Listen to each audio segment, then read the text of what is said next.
Дорногов аймгийн гэр бүл хүүхэд залуучуудын хөгжлийн газар үзүүлж байна.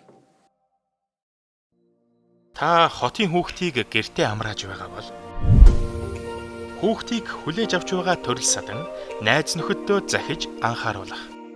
Хүүхдийн биеийн эрүүл мэнд, сэтгэл санааны байдлыг өдөр бүр ажиглаж, мэдээлж байх. Шаардлагатай тохиолдолд эмнэлгийн тусламжинд холбох. Хүүхдийг ганцаарнг орхих.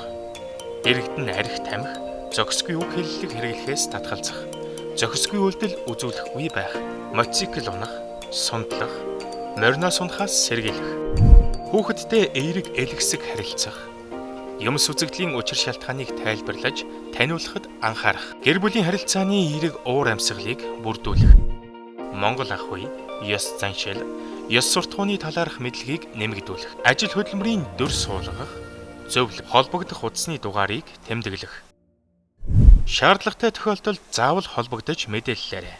Мөн хүүхдийн тусламжийн 108, цагдаагийн 102, эмнэлгийн тусламжийн 103 утсанд холбогдох.